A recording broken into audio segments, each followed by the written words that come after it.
But the Helghast are a lot smarter this time around. We're focusing, that's one of the things that we definitely wanted to improve over the previous Killzone, to make sure that the AI is up to speed, not just because the world is a lot more complex with physics objects, with destructibility, but also to have them show some proper tactical behavior. With the lean and peak system we've got in here, it also allows you to assess the situation a lot better, so you can actually sort of see how you want to play this before you go into the situation. All of these abilities that the player has, like lean and peak, the AI have those same abilities.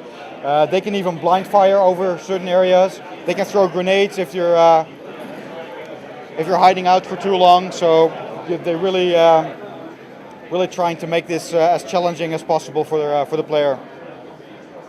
Grenades, of course, you can still cook as well. That's something that we kept from the original Killzone, so that's building on the strengths of that. I think the visual style you recognize, we're carrying that forward from the original Killzone and Liberation onto something like a PlayStation 3, trying to add and really utilize all the power that the PlayStation 3 has by adding lots and lots of detail, not just in the animations, but in the world itself. Everything is done with lots of detail. Now this is the buddy assist mechanic that we've got right here. Got your buddy snapping into position. He's going to give you a leg up. Again, all in first person. Want to make sure that you get the full experience there. And of course, the smart thing is, I mean, these systems, we're trying to make them foolproof as well. So, actually, never mind. If you actually jump down, your buddy will recognize that and will pull you up again as well. So, those kind of things we're all making sure that are very much polished up.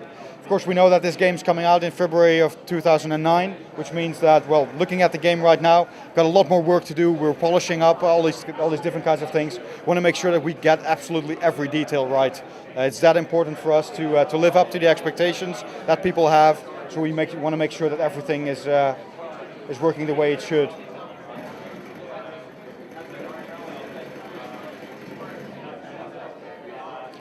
One of the things that's very important for us, you can see a reload animation here, is this being a first-person shooter, we want to make sure that the thing that you're doing for 70-80% of the time, which is shooting, actually feels really good. So not just the details in the reload animations, the depth of field on the weapons, the weightiness of the weapons. We want to make sure that every bullet you fire has an actual impact on the world around you. That means that not just the destructibility and physics objects that go flying. We all know the water cooler from Killzone 1. We want to make sure that there's a lot more destructibility this time around, and that you can sense all sorts of stuff flying. But this time around, one thing that we definitely wanted to improve over the original Killzone as well is the death animations. And what we did with that is we implemented the system we call the hit response system. With hit responses, what we're doing is we're blending motion captured hit animations, and we're blending those with physics impulses. So that means that based on the weapon that you're using, based on the distance, where you're hitting them, we're actively blending these animations. So every bullet that you fire has a different kind of impact, and you can see all these different animations, which really make you feel empowered because your weapon is doing all these cool things.